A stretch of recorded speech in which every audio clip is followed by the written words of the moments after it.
Bridget, you know how when you're in the ocean, it can look like it's a really still day, but then underneath, there are these powerful currents that are like making it hard to walk? That's how I want to describe the conversation that we just had with Barb Hill. She has the most gentle disposition, but I can't wait for you all to hear this because she gives such gentle but very direct, practical advice and help for thinking about compatibility as daters. Yeah, I'm super geeked. Oh my gosh. Yeah, it was so good. I mean, whenever we sit down with guests, we always kind of have a rough list of questions we want to ask. And about halfway through, I was like, guys, we got to stop and go this whole other direction. This is fantastic. And so loved Mhm. our time with Barb Hill. She is an author and licensed mental health therapist who is passionate about supporting others in both their navigation of faith and mental health. In 2019, she founded Holding Space Counseling in Brentwood, Tennessee, which is here local, and she works as a trauma therapist as well as supervising other therapists in their clinical work. And she lives here with her pup Nash, which is so sweet. And so I hope you Mhm. guys enjoy this conversation all about love, compatibility, and understanding just the goodness of capacity in relationships. Welcome to the Dating and Desire podcast, a place for conversations and resources on sexual formation for adult Christians. I'm Lauren Matthews. And I'm Bridgett Blood. Together, we combine our years of ministry experience and time as certified coaches, helping men and women just like you navigate dating in a way that honors your core values. Each week, you'll hear us talk to therapists, pastors, coaches, and other leaders in the field of sexuality and relationships. While we acknowledge believers hold various perspectives on this topic, we're gathered around the belief that our desire is holy, our body is good, and our story matters. Let's dive in. For all the trash talking people do about the internet, I am very thankful to be on Instagram with friends like Barb. Recently, as I was scrolling, I was captured by her video all about asking us the question, like, is love really enough? And I feel like in my own story, as I've had to navigate my own heartbreak and talk to friends and clients, it's a question that kind of haunts me too of like, oh my gosh, am I missing something? Like, if I really love this person, should I have just made it work or compromised or did something better? Is something wrong with me? And it fills with a lot of questions. And so thankful just for the goodness you bring into the world, to the internet, and to friendship. And so, Barb, we're so glad you're with us. Oh, thank you for having me. Thanks for being here, Barb. Yeah, the post that Bridget referenced is really, it's so thought-provoking because on the one hand, we know love is important. I mean, scripture tells us like it's the greatest. It's the greatest of these three and of so many virtues that we espouse. But when we think about trying to be in long-term committed relationship, marriage with someone, it can feel so tricky. Other things outside of the world and even like outside in the world and even in scripture become question marks of like, is this going to be able to sustain me and the us long term? And so I I wonder if we can start a conversation around this, like, because you mentioned different types of compatibility in that post. Can you take us through a little bit of like, what does it actually mean to be compatible with someone, especially as we're trying to determine like romantic partnership for the long haul? What is compatibility? Mm-hmm. Such good questions. First of all, and this is something I said to Bridget when she first reached out to me in response to that post, is I think the 20-year-old version of me would have just been absolutely appalled at the idea that like love wasn't enough because I think just being a hopeless romantic in the way that we're fed this idea that kind of like love conquers all through romantic comedies and entertainment, it does kind of shape our perspective about what should be sufficient, what should be enough in order to sustain a relationship. So I think just personally speaking, it was a journey of my own that I went on to discover the reality that although love is so essential and so important, it really isn't enough in order to sustain a healthy long-term relationship. In terms of compatibility, I think about it holistically. I think about mental, emotional, spiritual, intellectual, physical compatibility. I think of how all of those different facets make up what compatibility looks like. And I don't necessarily believe compatibility is synonymous with something being homogenous, meaning like compatibility doesn't mean or need to mean that we think the same or we have the same perspectives, or there can be a lot of diverse feelings, opinions, perspectives, lived experiences, and still have a lot of compatibility with someone.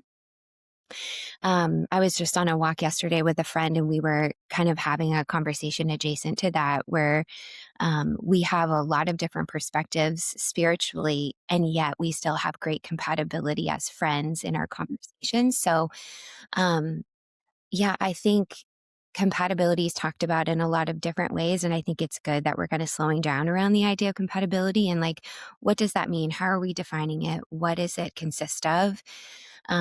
So if we were to look at each bucket alone, I mean, it would probably take a while, but just to give some examples of, we think about emotional compatibility, which I would say maybe when I was younger, before I did the work that I've done personally and then working as a therapist, I don't think I accounted for how important emotional compatibility is. And some of the things I make mention of in that video is things like emotional capacity or emotional maturity.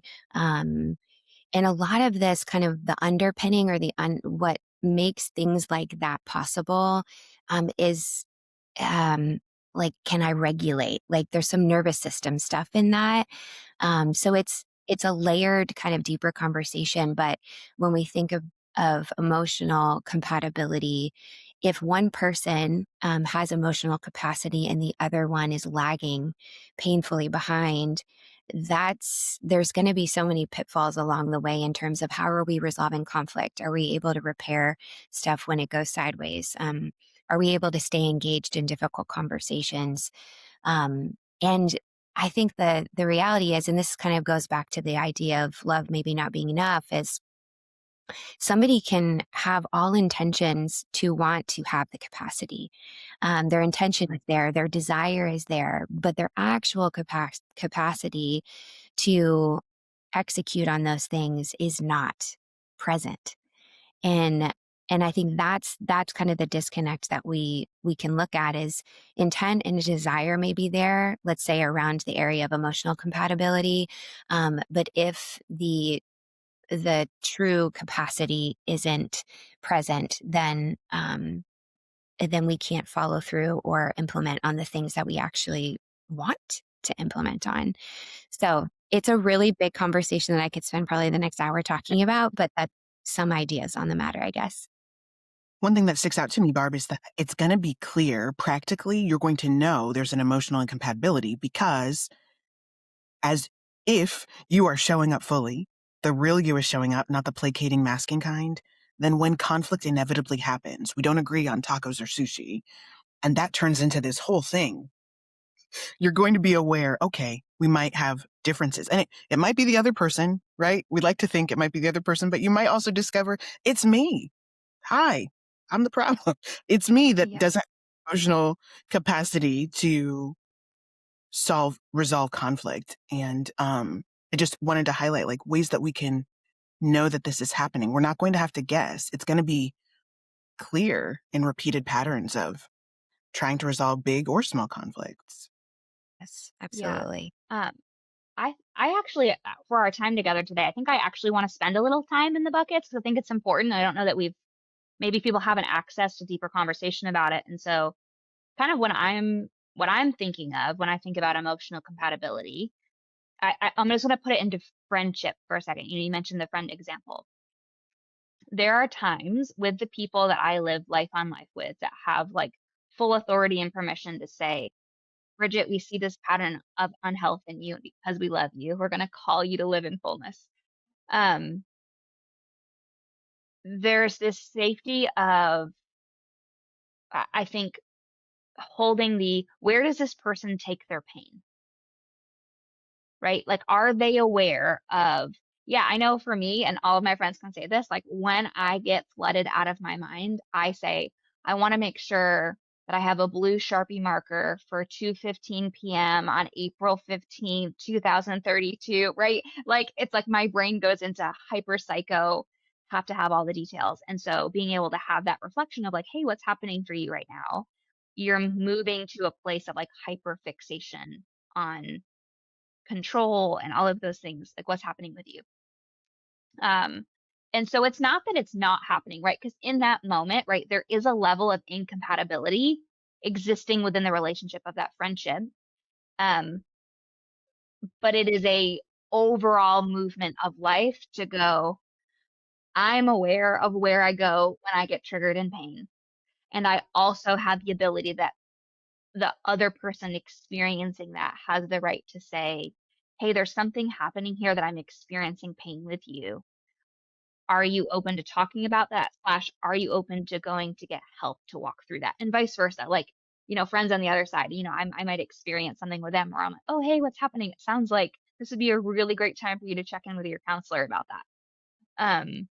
And so when I think about emotional compatibility, I don't necessarily think about it as like, they've read all the same books as you, like listen to all the same sermons, all of those things, but it's more of a, are they aware of where they take their pain in when they're regulated? Like you mentioned that term, when they're regulated, when they're healthy. Where do they take pain when they're not healthy? And do they have consistent rhythms of like feedback when that's happening, so that they can move towards a healthier expression of self? You view, Barb, in spiritual compatibility, what are some of the components of being spiritually aligned? I ask that because I work a lot with Christian clients, and sometimes we can get really insular about what's required in a partner, like same denomination or um, all the way down the line. So I wonder what comes up, or what do you think is important when you consider spiritual compatibility? Hmm. Yeah, as you were asking the question, I was just referencing how, again, like my younger self would have probably answered, how she would have answered that. And I think in terms of theology, like what we agree on in that regard, my, I guess, personal take is that there's probably a lot more things theologically that we don't necessarily have to see eye to eye on in order to have spiritual compatibility. Um, I think there are going to be some foundational things theologically that are going to be important for us to agree on. But then I think there's a lot of like periphery, tertiary, like theological beliefs that we might see differently. And I think there can still be so much harmony and so much compatibility in a relationship, even still. Um, so when I think of spiritual compatibility, I think of a lot of things, but I think the beauty of it is that all of us have such a unique relationship with the Lord. It's so highly personal. And, um, I guess I think about it this way that, one of the things I'm going to kind of go to the right and then I'll come back around. Um, One of the things that I say to clients is like the relationship that we have with others is a direct reflection of the relationship we have with ourselves. And so also, I would say the relationship that we have spiritually with God is going to reflect very much so on the relationship we have with others. Um, so I think it's almost like we can discern, um, how is somebody showing up with me and how does that reflect their relationship with God, and vice versa. Um, because the relationship that we have with God is exactly that. It's a relationship. Um, and am I in communication with God? Am I in communion with Him? Am I spending time with Him? Or am I keeping Him at a safe distance? So I think there's a lot of compatibility spiritually that you're probably going to be able to discern, in terms of how is somebody showing up with me and how does that reflect maybe what's going on in their relationship with the Lord. Um, do they have a devotional life? Uh, do they, is there prayer? Like there's some like spiritual disciplines that we could look at to assess spiritual compatibility. But I think deeper, I know this is kind of a unique perspective maybe of like outside of their spiritual disciplines, because that could be performative. Um, Yes. uh, it's a beautiful part of our spirituality. But deeper than that, like, how is somebody actually showing up with me relationally? And how does that point back to their spiritual life and their relationship with God? Because I don't see them as separate. I see them as so connected. And one is kind of flowing into another, whether it's my relationship with self, reflecting into my relationship with others, or my relationship with the Lord, and how that points back to my relationship with someone else. Just to give you an example, in one of my relationships, the person I was with felt a lot of unprocessed anger with God, and so that flowed into our relationship, and that was created an opportunity for that person not only to explore stuff with us, but also to explore, like, oh wow, like these are not separate; these are actually very connected. Yeah, it reminds me of something I love to say, which is please keep their relationship with Jesus the least most important thing about them. And what I mean by that is not that it's um not important for me. It's, very high most important thing, but to say it's the least of the most, because I think you're right, is we can look at the outsides of someone's religious behavior and make assumptions about the depth of their character or their maturity. And so for me, I think for me, I'm not going to write this as a prescription. I'm just describing my experience of priorities in romantic relationships is more about like um that I keep coming back to it, like how someone tends to their own pain, I think is the most important quality for me looking for compatibility in a relationship. That if they do not have a pattern of regarding their own pain, they will not be able to do that with me, and they will not be able to hold the capacity of the pain we experience with one another. um, how they can return after that. I think so. How they handle pain with themselves, how they regard experiences of pain within the partnership, and how they can repair after conflict is really important. And then that third thing of okay, is their relationship, is the way that they love Jesus showing up in the way that they love themselves and the way that they love me? And I think, I think about, back to my early dating years of like getting caught up in it because it is like, I was like, Holy Spirit's really sexy. And so there's like, oh my gosh, this person can like pray these powerful prophetic prayers, or they're leading the Bible study, or like they know Greek or whatever it is. It's just so, and there's an innocence in that. Like there is a, intellectual attraction in that, all of those things that I do think for a lot of women that I talk to is they have this experience of dating that kind of what you said of like some of our dating experiences are with these hyper Jesus presenting men. And then sometimes it's just the safety of a grounded man who's maybe not super forward. And then you, as you get into connection, you go, "Ooh, there's some things here that doesn't create a lot of safety in the way that they are going about their faith reconstruction." I think faith reconstruction is essential for all healthy people, but I do think there is some compatibility that I've experienced in my dating life too that shows up to go, are we doing it in a way that is designed to bring us back towards connection, or a way that's facilitating disconnection within the relationship? Hmm. Hmm. Yeah. It brings to mind the way I was formed around thinking about spiritual compatibility was very prescriptive.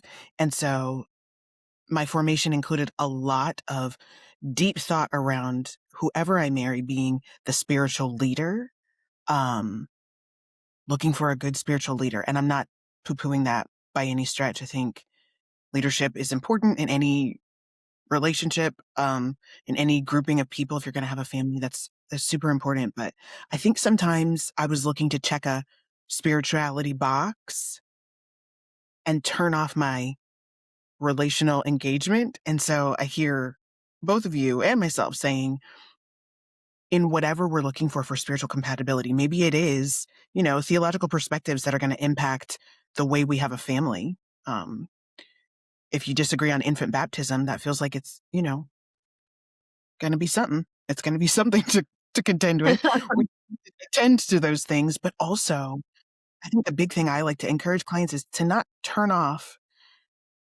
in like investigation, not think, "Oh, I've heard this thing," or "He prays before every meal," or, "She says she has a daily devotional time," so I don't have to think about the way her relationship with God is showing up in what I observe of her, what I experience of her.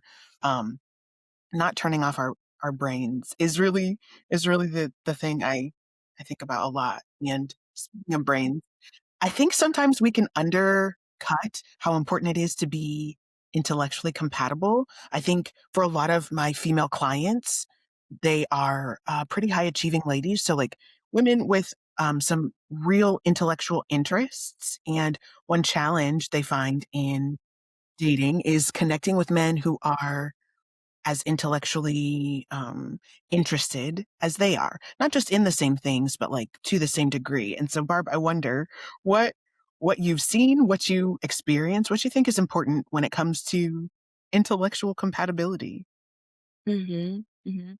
Yeah, the first thing that was coming to mind was just the value of curiosity, because two people could have very different IQs, in terms of, like, how we're defining, being intellectual or being intelligent.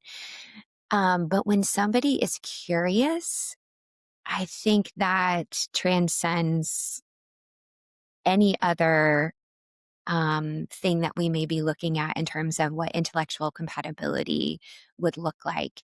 When you're sitting with somebody that is genuinely curious about your inner world, how you think, your experiences, your perspectives, and vice versa, that creates an intellectual energy between the two of you.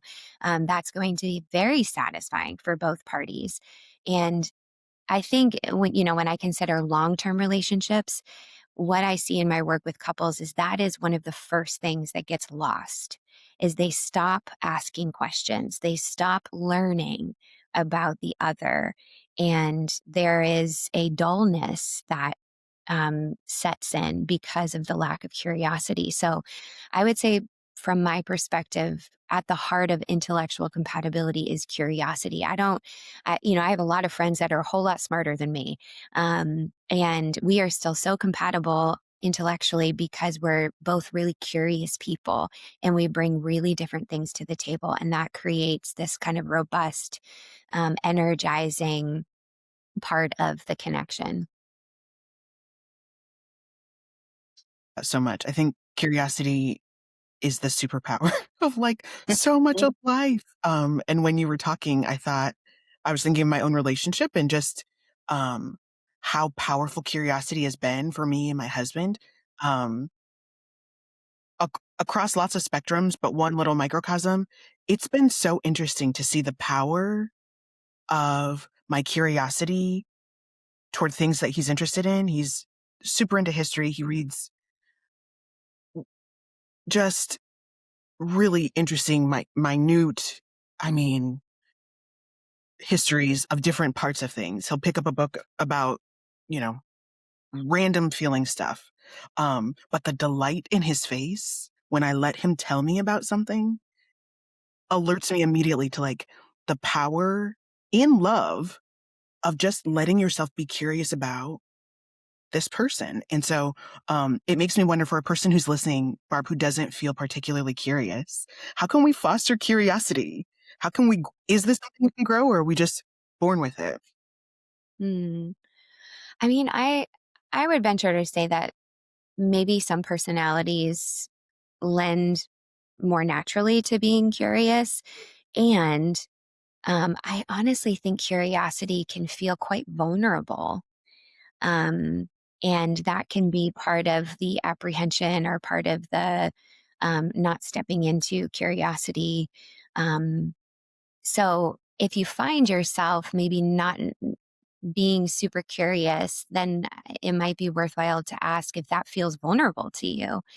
Um, Whether it's like putting yourself in the position to ask a question about something you don't already know the answer to, or to just relationally, um, does that feel like you're letting your guard down to ask the other person questions? It could be a variety of things for people, but um, it's also the antithesis of judgment. So there's a lot of studies, brain studies that have been done that shows that um, the the brain we can't be curious and judgmental at the same time. There's two very different parts of our brain that light up when we're curious versus when we're being judgmental. So um, I think evaluating that piece too of does curiosity feel vulnerable because it's the opposite of judgment, and maybe my MO or kind of the direction I naturally lean in is to be judgmental towards self or others. And curiosity would be to move in an uncharted direction for me. So I think there's so much to be explored around this idea of curiosity and the value of it, and why maybe for some it comes easy and for others it feels more difficult. One Yeah. of my superpower questions that I learned from my friend Dr. Glenn is what happens or what's happening as like a supercharged way for connection or curiosity. And so if someone shows up and says, "Wow, I'm feeling really overwhelmed today," sometimes we're like, "Oh, okay, buddy, like have a good, hope you're okay with that."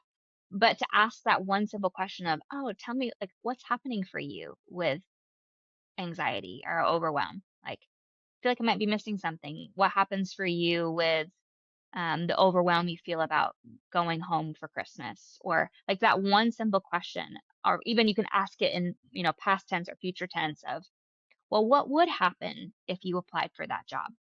Well, I would feel a lot of fear. Okay, tell me more about the fear. I know for me, as someone who I don't feel I've had insecurity of, am I a good question asker? Do I slow down enough? I feel like I get so excited. I want to just talk, talk, talk. We're not surprised. But really helping me slow down and stay curious with people of asking that one question of what happened when that thing happened to you? What's happening for you right now? Would you tell me about it? And what would happen if you did the thing has been a fun tool for curiosity, which is cool. One thing that was just coming to mind is how curiosity is very much related to two other things, one being empathy, and two being humility. Um, so I think when we're developing one, we're developing or evaluating the other. So, like what you were describing, Bridget, of asking somebody questions about their inner world is going to position you to probably need to hold space for some feelings, for some emotions that the other person may be having, and that invites us into empathy of am I comfortable holding space for people? Am I comfortable like holding space for their feelings? Because that's probably going to bring up feelings in me. So sometimes, not asking questions is to kind of keep ourselves on the other side of having to step into those other waters. And then same with humility of, to ask questions, to be curious is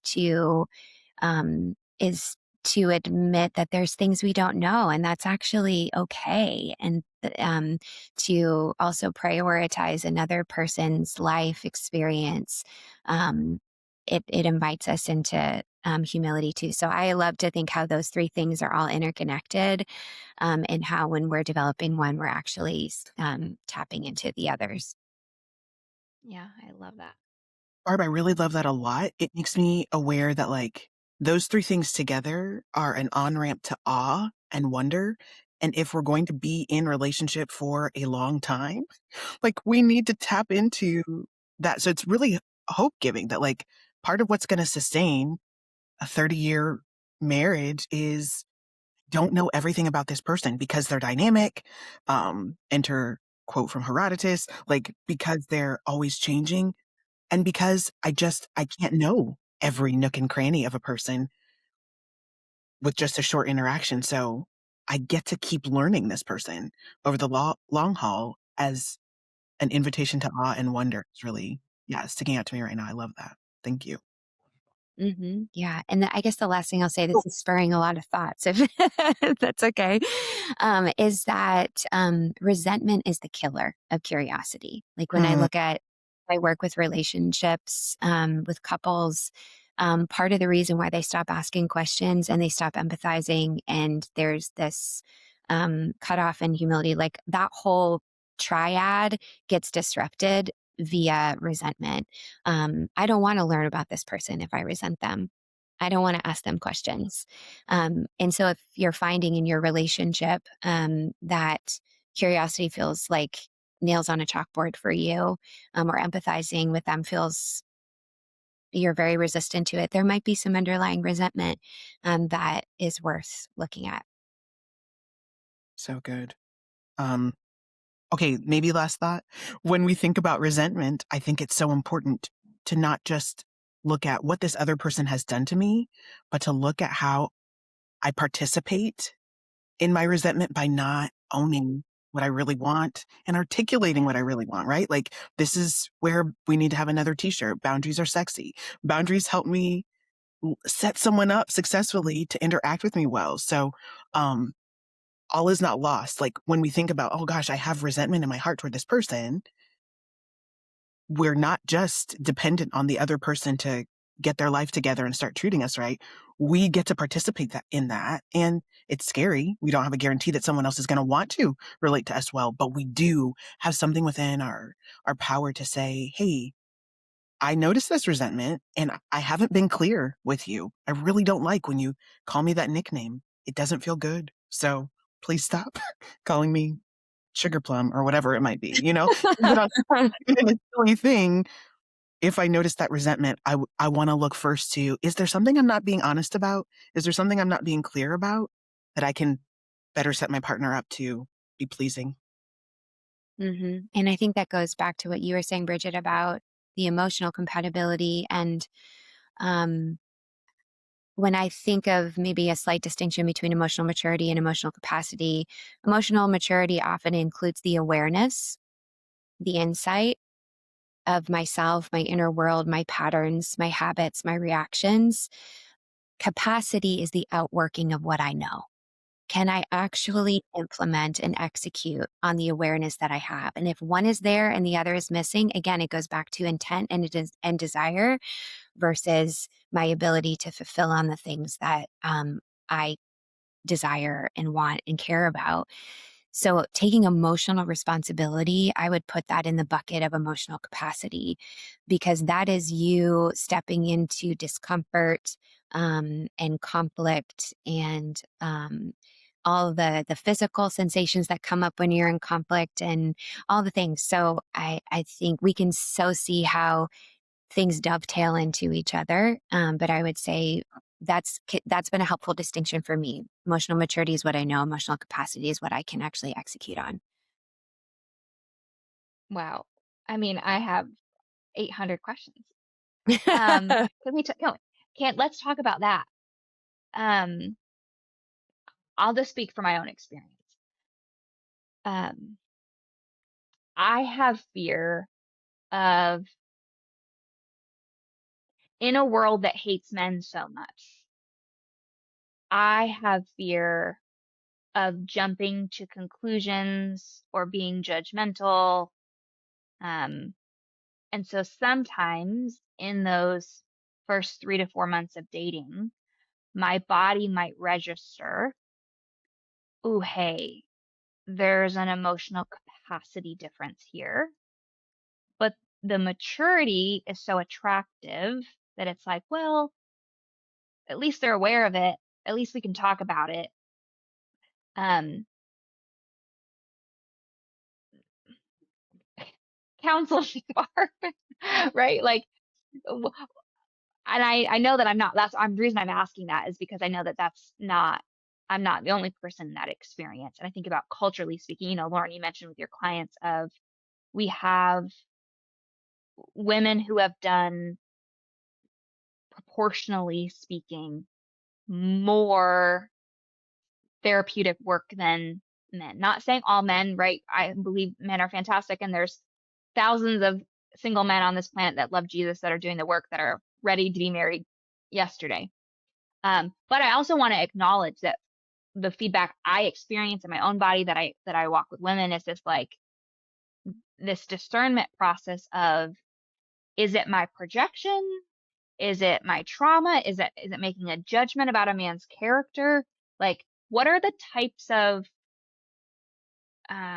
questions or notices that we can have in those first, let's say, 3 months of dating someone to just be aware of, wow, they might be saying all the right things, but there is a difference in capacity Hmm. Yes. I think there are certainly questions that you can ask in those first few months of dating that will, going back to what you were saying, Bridget, give you some insight into how they've historically dealt with their pain. As you said, I think there are some questions that we can ask around how they've historically handled conflict, how their family growing up handled that, how emotions were talked about or not talked about. So those questions will, it's like data gathering that will give you like a general sense of, like you said, Bridget, where do they go with their pain? Do they avoid it? Do they face it?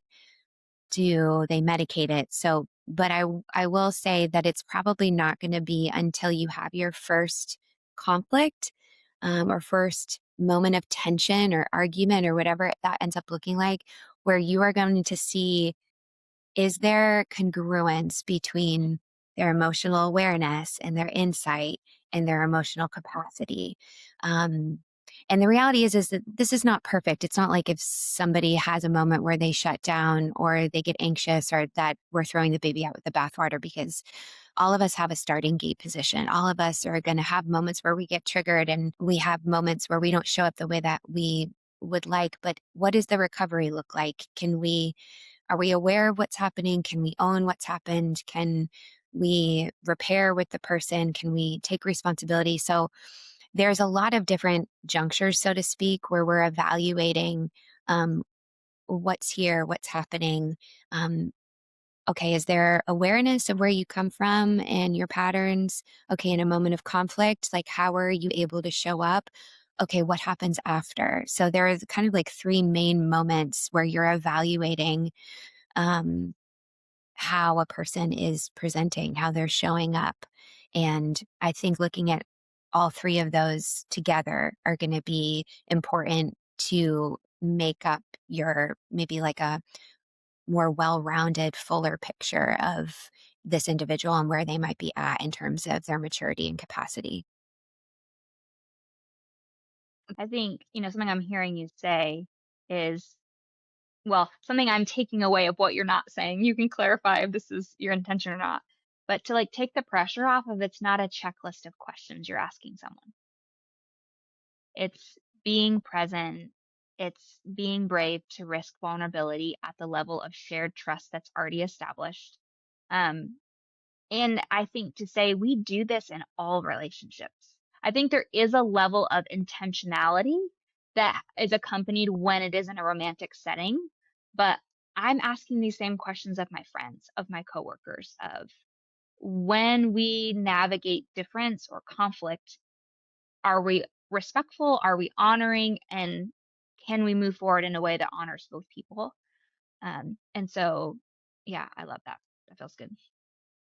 It's encouraging, Bridget, because it means we have emotional or whatever muscle memory. We have these skill sets that we are practicing well or poorly everywhere. God's so kind that in all relationship, I get to practice this. And I am doing that already. I think the other thing that sticks out to me in what you said, Barb, is um, since we're not just checking off, question answered, um, we have to be okay in the messiness of real relationship. Dating can't be an audition that I'm trying to get perfectly. It has to be an experience so that I too am saying, okay, I'm not trying to be perfect. I'm trying to be present and notice along the way um, what this means about me and areas in which I want to grow, what this means about what I'm discerning regarding our compatibility, but not in a make or break way, just in a way that is noticing. And that can feel hard, especially for the person who's not getting a lot of dates, not going out a lot. It can feel like if this is the one date I'm having this month, I got to make this my person. And so I just want to honor the pressure that can be present when you're not going on a lot of dates, um, to turn this into a checklist and not relax into like, what am I noticing? How can I honorably show up and move toward myself, toward this person? Hmm. Hmm. No, that's so good. So we touched on one final bucket when we were talking about this in the beginning of our conversation today of physical compatibility. I'm curious more. I think that everyone has different definitions of what that means or what that looks like. And so I'm curious for you, Barb, when you think about physical compatibility in relationships, what does that mean? Mm, mhm, mhm. Yeah, I mean, so it includes things like attraction and chemistry and, a lot of things, and, um, I think with in some in some experiences or for some individuals, they may experience, like, off the bat, like, physical chemistry or compatibility, and more times than not, chemistry is something that grows between 2 people, and their physical compatibility often works, um in tandem with the other compatibility. So as you're intellectually stimulated and engaged by somebody, or somebody shows up for you emotionally in a way that maybe you've never experienced before, or spiritually you have this, this conversation with them, or this spiritual experience with them, or a moment in worship or prayer, whatever that looks like, it aids and abets the growth or the expansion of physical compatibility. So, um, I honestly see physical compatibility in some ways as like, especially in like long-term relationships, that it's almost like an indicator of health, or we'll just use the word health, an indicator of health of the other areas of your relationship. Because if you feel emotionally disconnected, it's going to be hard to feel physically engaged. As a woman, maybe more so. And if the other areas of compatibility feel like they're lagging, or they're disconnected or fragmented, it's going to show up in your physical compatibility, your physical relationship with someone. So I also think it's worthwhile to challenge some of our like societal norms around physical compatibility. And like, I know that I don't know how much of that exists now, but I know for a long time there was this idea that if you weren't instantly attracted to somebody, if there wasn't instantaneous chemistry, then you're not compatible physically, and I'll never be attracted to them. And I honestly think that that's tied to how attracted we are to intensity, over true, actual intimacy. And um, physical compatibility can be just a very intense experience, but not include any actual intimacy. So I think when we're talking about physical compatibility, it is so worthwhile to challenge just like our conceptions or misconceptions about that, and how we're defining it and what it means and what we believe it's supposed to look like. Yeah. So good. Yeah, I think we keep tiptoeing around this in our conversations, not for lack of desire, but for lack of timing, where Lauren and I say a lot. We really need to do a whole conversation on sexual compatibility within Christian dating relationships, because it's that gray space of, oh my gosh, like if we're coming and we're not sexually active, like, is that even a question we're allowed to ask, or what does that look like? So feel like it's inspiration that we are going to have to do a whole other conversation around that at some point. But as we've talked today about compatibility and love and all of this, that for a lot of us, we do come to this fork in the road moment in relationships that feels really devastating. Like Lauren said, especially if we've never been married and we're like, oh my gosh, here we are again, heartbroken with this incredible person that I'm love so deeply, but this is not the life and the marriage that I want. When do we know it's time to end a relationship and that it's not going to serve both of us to continue forward? Yeah, I mean, I want to answer it with the sensitivity of just recognizing that everybody's relationship is so unique and so different. So it's like on one hand, there's like a general maybe framework we could look at, or some general questions we could ask, and each person is going to be guided and led so specifically and uniquely, because that's such a tender place to come to. And I really believe it's just so highly personal, and especially as Christians, like how is God speaking into that decision? And I will say the first thing that came to mind when I saw that question was, are you fighting for the relationship alone, or together. Because if he is fighting and the other is retreating or passive or resigned or disengaged, you cannot carry that on your back alone.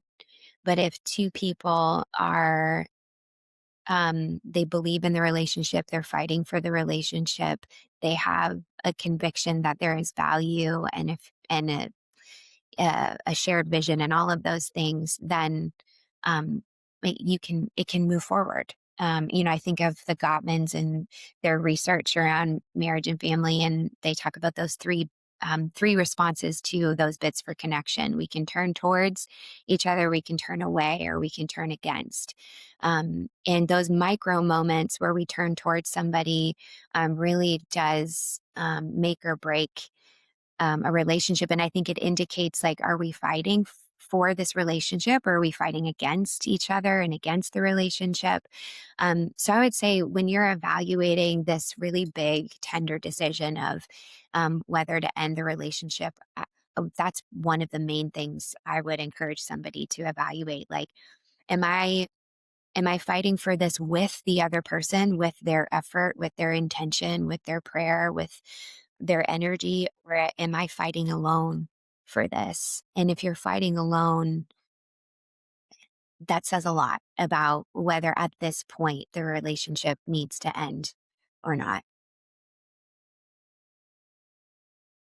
Such a hard word and such a beautiful word, Barb. Like, it made me tearful to hear you say, "Are you fighting alone?" Um, there's so much pain present when you discover, "I'm the only one who wants this," in a healthy way, but how good to locate that and to be able to move forward. Um, can I ask one brief follow-up question? Sometimes we can get into a loop of, getting back together, breaking up, getting back together, breaking up, and I wonder, can you just speak to the person who hopefully is noticing, like, "But they seem different now." Do you ever say, is your opinion, "You break up and we're not trying anymore?" Or do you think there's ever wisdom in taking a lap? Mm-hmm. Yes. And my short answer is yes. I think there can be wisdom and definitely a place for taking a lap and circling back. Um, Again, I think it goes back to that distinction between emotional maturity and capacity when you're re-engaging somebody of are the patterns the same? Because in that breakup, potential breakup moment, that person that may not be fighting for the relationship with you, that may not be an indication that they don't love or care. It may be an indication that they actually don't have the tools or the capacity to engage the relationship in the way that it requires in order to move it forward in a healthy way. It may also be that the desire isn't there, but just to say that it may be a lack of capacity. So when you're re-engaging somebody, not only looking at their words, but looking at their patterns, like do they have a different capacity? Do they have a different awareness? Are both present? And when the inevitable like argument or conflict or sticky moment happens, are they showing up differently? Are they showing up with more awareness? Are they showing up with more tools? Are they taking more responsibility? Are they surrounding themselves with accountability and community? Are they availing themselves to therapy, mentorship, whatever that looks like? So I actually have so many dear friends, and I've actually experienced this myself of ending a relationship and then circling back and going through this kind of process and evaluating these different areas of the relationship and if it's different or not. Amazing. Wow. We're so thankful for you to spend time with us today and who you are. I mean, I just feel like whenever we get to connect in real life or I get to see you and just the way that I feel really inspired by the way that you love our city.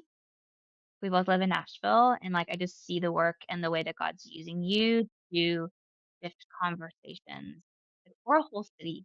And so I just honor the tenderness and the integrity of your heart and your own story and engaging dating and desire well in your own life and the doors that that's unlocking for legacy and life change in our city but all over the world. So we really appreciate you. Thank you. Thank you for saying that. Mhm. Well, as we wrap up our conversation today, I'm curious if people want to learn more from you or read some things that you've written, where can they go? Yes. So I wrote a book a few years ago called Seasons of Waiting: An Invitation to Hope, which is it's a devotional format, and um, the devotions are broken up into the different seasons, and just talking about this very challenging experience of waiting, regardless of what it is that you're waiting for, and how transformative waiting can really be when we engage it, and when we lean in. And so the devotional is really designed really similar to how I show up just as a person, as a therapist, asking questions and finding interactive ways to engage with this whole experience of waiting, and how it can really change you. It can transform you. It can challenge you, all the things. So they can buy that book pretty much everywhere. Amazon's probably the easiest place to purchase that book. And then Instagram, Barb's Hill. My counseling practice is called Holding Space Counseling here in Franklin, and so those are some of the main ways. Again, thank you so much for blessing our audience with your wisdom today. Thank you so much for stopping by. It's been a pleasure. Thank you for having me. Love you guys.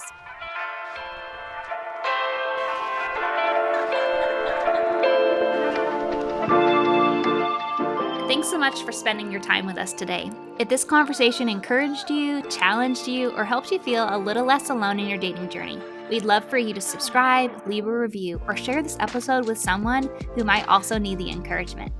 You'll find links in the show notes to connect with today's guest, as well as other ways to work with Lauren and me through coaching and other opportunities designed to support you in dating with clarity, trust, and integrity. We believe you don't have to shut down your desire or abandon your values to build a meaningful connection. And we're honored to walk alongside you as you navigate that journey. You can also find us on Instagram at Dating and Desire, or we'll continue the conversation. Thanks for being here. We'll see you next time.